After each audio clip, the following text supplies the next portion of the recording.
He canceled my 70th birthday cake, said it was a waste of money. My own son, telling me I wasn't worth a celebration. He was so focused on the six-figure bonus he was getting from the family trust the next week, he forgot that I was the one who wrote the trust. And I was about to give his bonus a new, more deserving home. Before I begin, thank you for being here, for being part of this community. If you believe in the power of a woman finding her voice and reclaiming her dignity, you are in the right place. Please let me know in the comments where you're listening from. It means the world to me. Now, let me tell you what they did to me. My name is Estelle Vance, and for 40 years, my world was a landscape of numbers. As the chief financial officer for a major Atlanta-based corporation, I spoke the language of balance sheets, of profit and loss statements, of the cold, hard, and beautiful logic of a well-managed portfolio. I was a woman of elegant suits, of sharp, decisive meetings, of a power that was quiet but absolute. My late husband, Richard, a brilliant entrepreneur in his own right, used to joke that I could find a rounding error in the federal budget. He wasn't far off. When Richard passed, he left behind a significant fortune, a testament to our shared life of hard work and prudent investment. I was 60 years old, financially secure beyond my wildest dreams, and a widow. My only child, our son Donovan, was already a successful man, a vice president of sales at a burgeoning tech company. But I worried about him.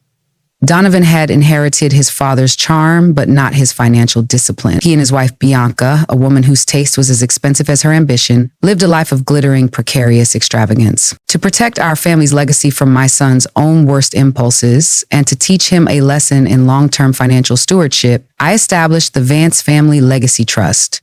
It was a complex legal instrument designed with the help of the best lawyers in Atlanta. It would manage the bulk of our assets, and to give Donovan a sense of ownership and responsibility, I made him the manager of a significant portion of it. His role was to oversee its investments, and for his efforts, the trust was structured to pay him a large annual performance distribution at the end of each fiscal year. It was a generous arrangement, a gift from a loving mother. But Donovan, in his arrogance, did not see it as a gift. He began to refer to it to his friends, to his wife, and eventually even to me as his annual bonus, as if it were a salary he had earned through his own singular brilliance, not a disbursement from a fortune he had done nothing to build. And I, in my quiet, patient love, let him.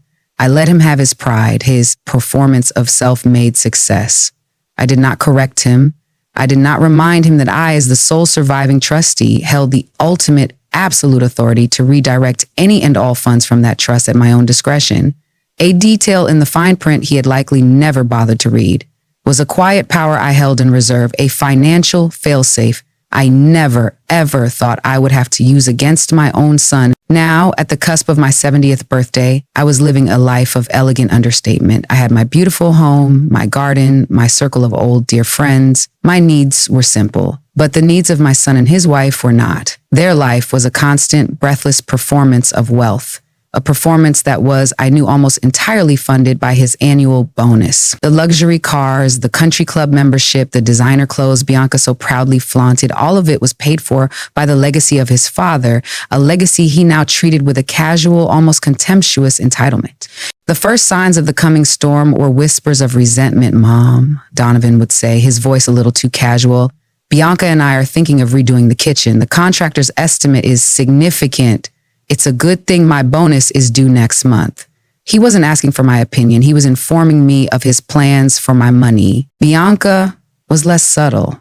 Estelle, she'd said to me over a lunch I was paying for, that charity you support, the one for the arts, it's a lovely sentiment, but don't you think that money would be better invested in the family, in your grandchildren's future? Her definition of family, I knew, began and ended with her own reflection in the mirror. They began to see my life, my quiet philanthropy, my simple pleasures, as an unnecessary expense, a drain on the resources they already considered their own. I was no longer the matriarch to be respected, but a line item on their budget to be managed, to be minimized, and my upcoming 70th birthday, a milestone I had been looking forward to with a quiet, simple joy, was about to become the stage for their most profound, most insulting, and most catastrophically miscalculated act of financial disrespect. For my 70th birthday, a milestone that felt both significant and slightly surreal, I wanted only one thing: a simple, elegant dinner with my family, a quiet celebration at my favorite restaurant, a place of soft lighting and even softer jazz, where my son, my daughter-in-law, and my two beautiful grandchildren could gather to mark the occasion with love and quiet dignity. But my daughter-in-law, Bianca, had other ideas. "Oh, Estelle, a simple dinner is so underwhelming," she'd said with a dismissive wave of her hand when I'd shared my wish. 70 is a major milestone. It deserves a real celebration, a proper party. And so my quiet, intimate dinner was hijacked, transformed into a lavish, over-the-top production, a testament not to my life, but to her own social ambitions. The venue was to be their exclusive country club. The guest list swelled from 5 to over 100 of their most important friends and business associates. Caterers were hired, floral arrangements were ordered, a string quartet was booked. My simple birthday dinner had become a line item in their annual campaign of social climbing. I tried to protest, to gently suggest that this was not what I wanted, but my objections were met with a wall of her bright, brittle enthusiasm. "Don't be silly, Estelle," she chirped. "This is for you. You deserve to be celebrated in style." My son Donovan, of course, went along with it all, eager to perform his role as the successful, generous son throwing a lavish party for his beloved mother. The costs, I knew, were spiraling out of control, a fact that seemed to cause him a new, simmering resentment. The party was for me, yes, but it was being funded by the trust, by the money he already considered his own. And every dollar spent on my celebration was a dollar less for his annual bonus, which was due to be paid out just a week after the party. The final, unforgivable humiliation came a week before the event. I had had one small, simple request for the party: the cake. I had asked for a beautiful, custom-designed cake from my favorite bakery, a 3-tiered lemon and lavender confection, a small, personal touch in an event that had become so impersonal. So utterly not about me. Donovan came to my house that afternoon, his face a mask of practiced, professional concern. He sat opposite me in my own living room, a place where I had once helped him with his homework, and he delivered his verdict. "Mom," he began, his voice full of a false, regretful sincerity, "we need to talk about the party budget. It's getting a little out of hand. We've had to make a few cuts." I waited, my heart a cold, hard knot in my chest, already knowing what was coming. He looked at me then, his eyes full of a cool, transactional appraisal. "Your birthday," he said, his voice flat, matter-of-fact, "is becoming too costly." He let the words hang in the air, a monstrous, unforgivable insult. My life, my milestone, was a line item on his spreadsheet, and it was in the red. "So," he continued, his voice now a brisk, efficient tone, as if closing a business deal as a cost-saving measure, "I've canceled the cake." I stared at him, speechless. The cake, the one small personal thing I had asked for. "It's a waste of money, Mom," he said, his voice now laced with an impatient, condescending edge. "No one even eats the cake. It's just for show. We'll have the club's standard sheet cake instead. It's perfectly adequate." Adequate. My 70th birthday cake was to be adequate. The cruelty of it, the sheer breathtaking pettiness of it, was a physical blow. He was not just canceling a cake. He was canceling me. He was telling me that my joy, my desires, my one small request were a waste of money. He was telling me that I, his mother, was not worth the price of a proper celebration. I looked at my son, at his handsome, successful, and utterly soulless face, and I saw a stranger, a man so consumed by his own greed, so blinded by his own entitlement, that he was willing to humiliate his own mother over the cost of a birthday cake. I did not scream. I did not cry. A strange, glacial calm, the kind that precedes a terrible cleansing storm, settled over me. The heartbroken mother, the one who had always made excuses for him, who had always forgiven him, finally, blessedly died in that moment. She was replaced by someone else. Estelle Vance, retired CFO, a woman who understood numbers, who understood contracts, and who understood with a new, chilling clarity that it was time to conduct a final, devastating performance review of her own son. "I see," I said, my voice quiet but imbued with a new, chilling authority that made him flinch. Thank you for being so fiscally responsible, Donovan. I appreciate you looking out for the family's assets. He smiled then, a small, triumphant smile of a man who believes he has just won.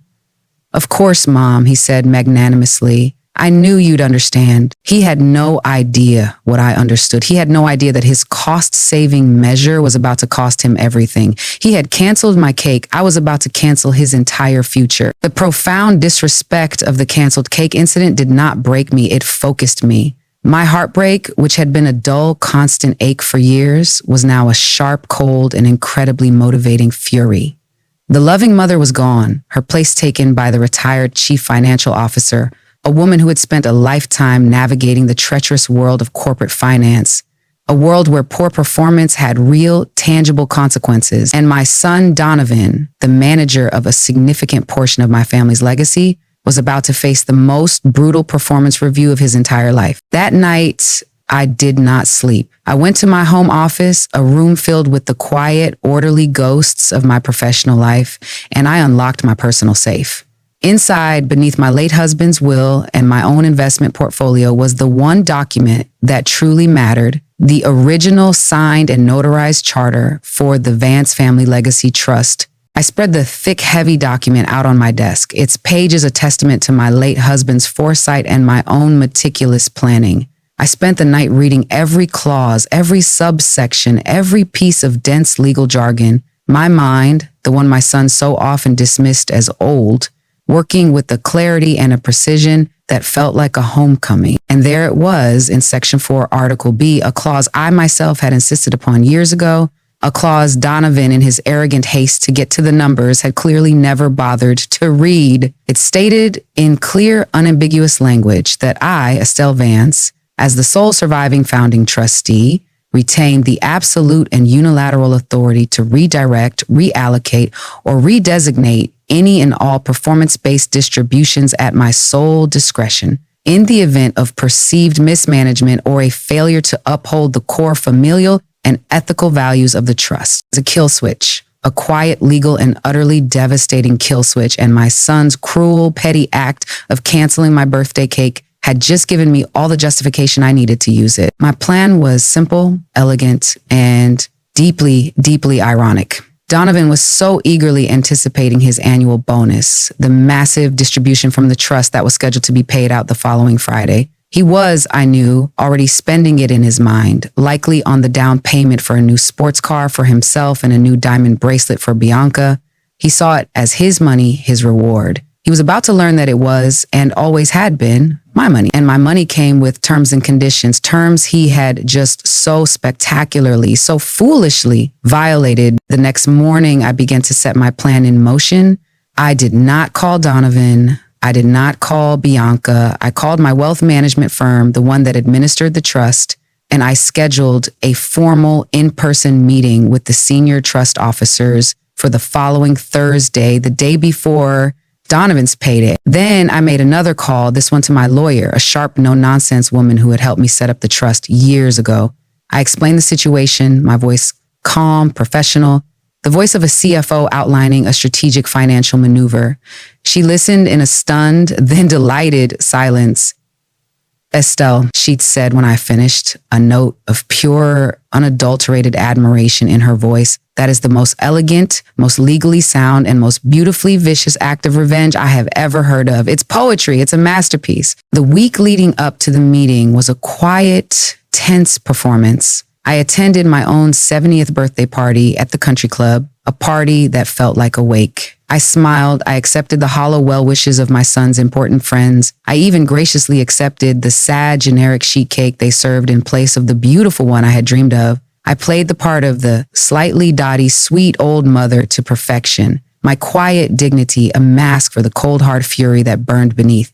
Donovan and Bianca were relieved. They thought I had accepted my fate, that I had been successfully put in my place. They had no idea I was just biding my time, counting down the hours until their own financial judgment day. On Thursday morning, I walked into the hushed, intimidatingly elegant offices of my wealth management firm. I was not a confused old woman. I was the sole trustee, the ultimate authority, and I was there to conduct a performance review. I sat at the head of the long, polished conference table, flanked by my lawyer, and I faced the two senior trust officers. I did not raise my voice. I did not get emotional. I simply, calmly laid out my case. Gentlemen, I began, I am here today to invoke my authority as the sole trustee of the Vance Family Legacy Trust, as per Section 4, Article B of the Trust Charter. I presented them with a formal written directive drafted by my lawyer. I have conducted a performance review of the trust's current manager, my son, Donovan Vance, and I have found his performance to be unsatisfactory. He has demonstrated poor judgment and a profound failure to uphold the core familial and ethical values of this trust. I then presented them with my new wiring instructions, his annual performance distribution, I said, my voice as cold and as clear as a diamond, which is scheduled for tomorrow, will be redirected in its entirety to a new account I have just opened. I slid a piece of paper across the table. On it was the name of the account, the Estelle Vance Foundation for the Arts. The trust officers were stunned, but they could not argue. The language of the trust document was clear. My authority was absolute. They had no choice but to comply. The trap was set. The fuse was lit. My son, so eagerly awaiting his massive payday, his bonus, his reward for a year of being a successful, important man, had no idea that his entire financial world was about to be redirected with a single, quiet, and utterly devastating keystroke. He had called my birthday too costly. He was about to learn the true cost of disrespecting his mother. The meeting with the trust officers was a quiet, formal affair, but it felt like a declaration of war. I sat at the head of the long, polished conference table, my lawyer, Diane, by my side, a silent, formidable presence. Across from us sat Mr. Henderson and Mr. Cole, the two senior advisors who had managed the Vance Family Legacy Trust for years. They were men I knew well, men who had always treated me with a kind, slightly patronizing respect. Today, they were about to see a side of me they had never known exist. "Good morning, Estelle," Mr. Henderson began, his smile warm, practiced. "It's always a pleasure. What can we do for you today?" "Good morning, Robert James," I replied, my voice calm, my tone professional. I slid a copy of the original trust charter across the table, the relevant section already highlighted. "I am here today," I began, "to invoke my authority as the sole surviving founding trustee as per Section 4, Article B of this document." Their smiles faltered slightly. They exchanged a quick, almost imperceptible glance. This was not the usual friendly chat about market performance they had been expecting. "The clause regarding the redirection of performance-based distributions," I continued, my voice as cool and as steady as a surgeon's hand. "I am invoking it effective immediately." Mr. Henderson picked up the document, his brow furrowing as he read the highlighted section. I knew the words by heart.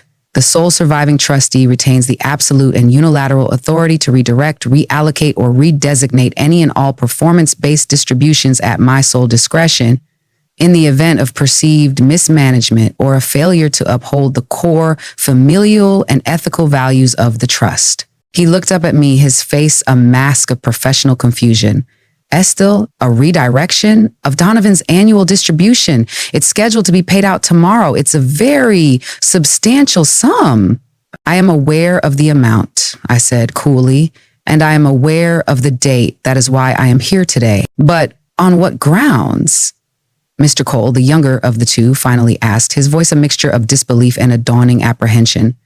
"Donovan's management of his portion of the portfolio has been adequate.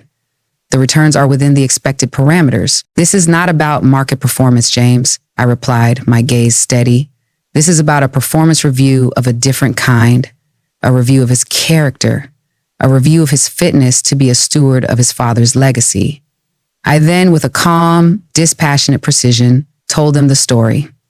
I told them of my 70th birthday, of my one small, simple request for a cake, and I told him of my son's response. I told him his exact words. "It's a waste of money, Mom. No one even eats the cake." I let the words hang in the air, the petty, cruel insult, a stark, ugly stain on the polished surface of that expensive conference table.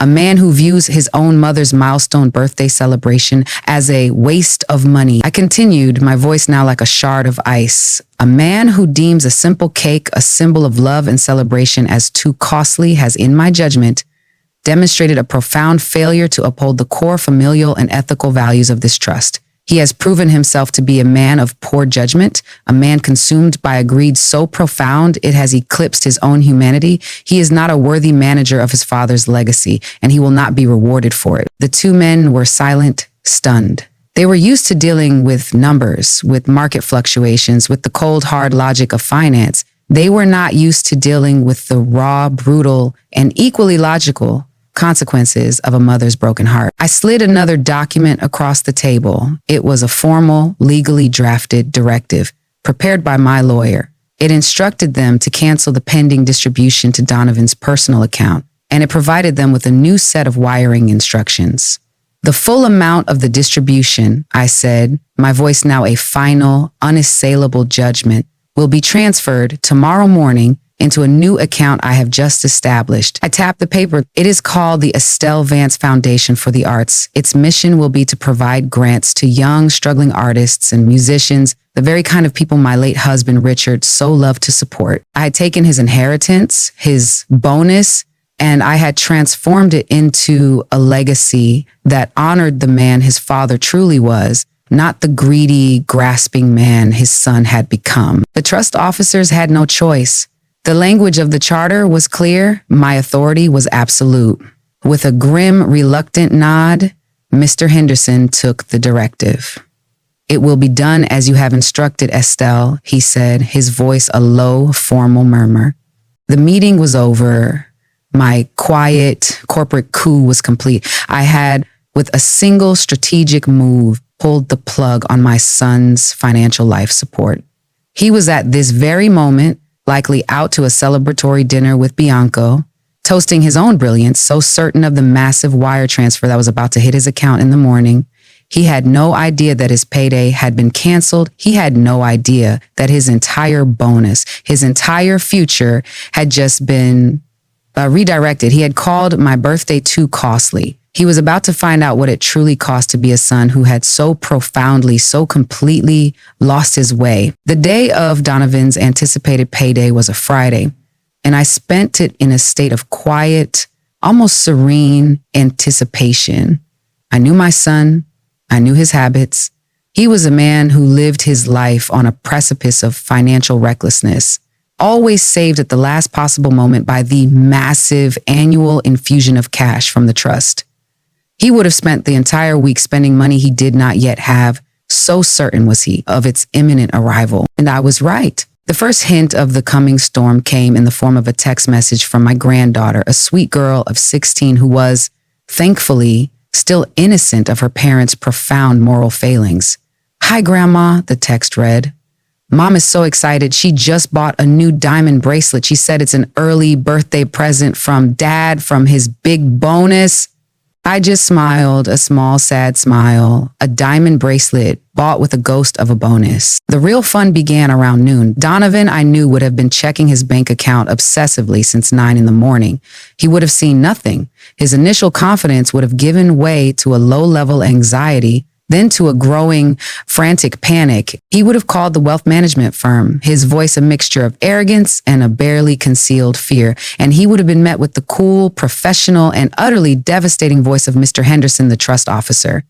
"I'm sorry, Donovan," I could almost hear him say, his voice a perfect blend of feigned sympathy and bureaucratic finality. "There seems to have been a change in the distribution directive. As per the sole trustee's instructions, your annual performance distribution has been reallocated." Reallocated, a beautiful, corporate, and utterly soul-crushing word. The panicked phone call from my son came at precisely 2:15 in the afternoon. I let it ring 3 times, then answered.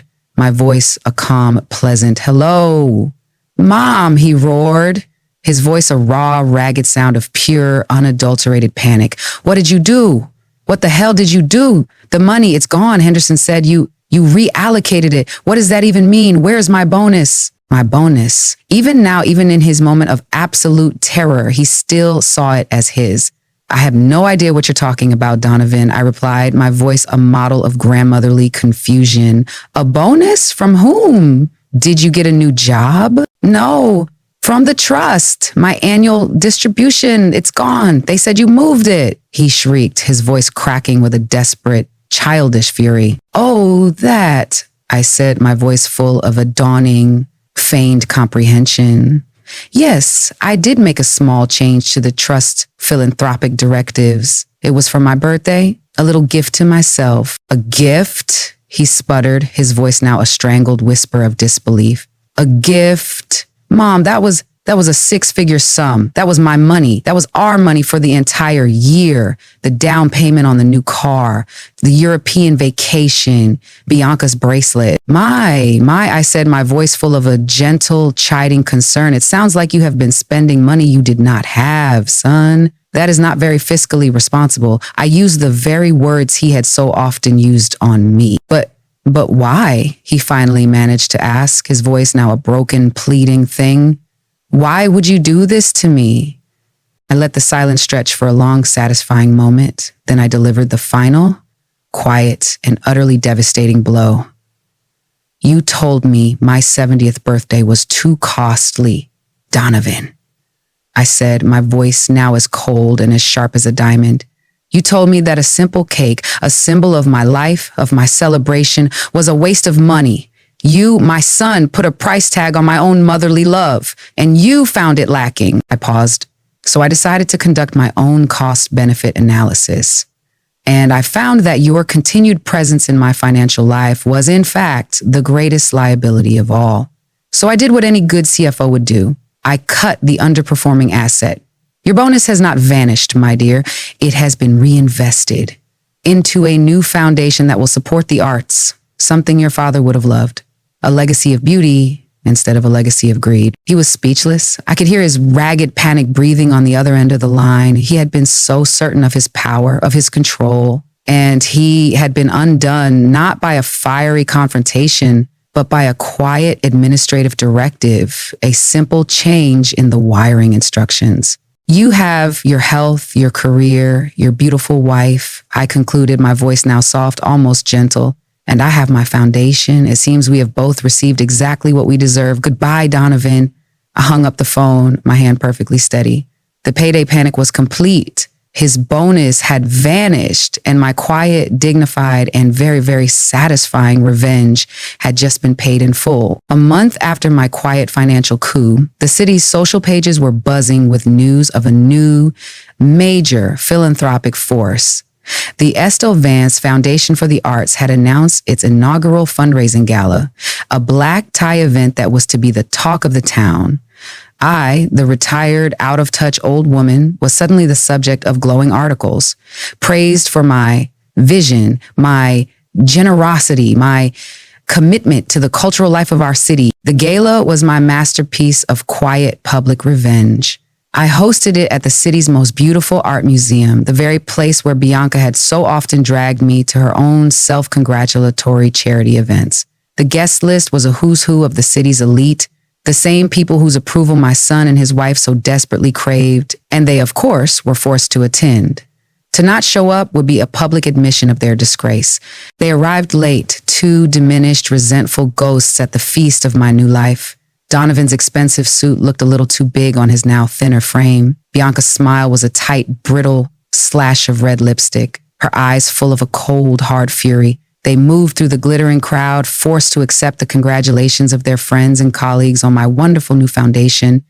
The humiliation was a palpable thing, a suffocating cloak they had to wear all evening. I was, of course, the gracious, magnanimous host. I greeted them with a warm, serene smile as if nothing had ever happened. "Donovan, Bianca," I'd said, taking their hands in mine, "I am so glad you could be here to celebrate with me." The look in their eyes was a mixture of hatred and a new, unfamiliar fear. The highlight of the evening was my speech. I stood at the podium, a vision in a simple but elegant silver gown, and I looked out at the sea of expectant faces.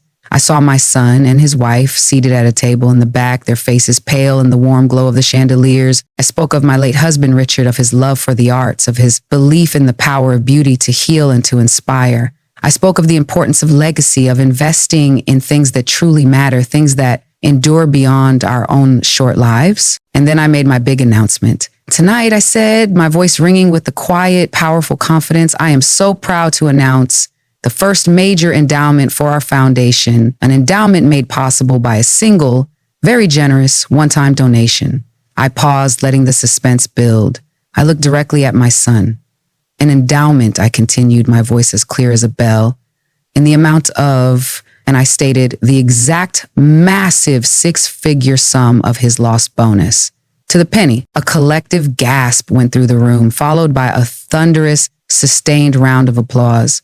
My son and his wife were trapped, forced to applaud, to smile, to celebrate my philanthropic triumph, a triumph that had been funded by the very money they had believed was theirs. Their humiliation was absolute, public, and complete.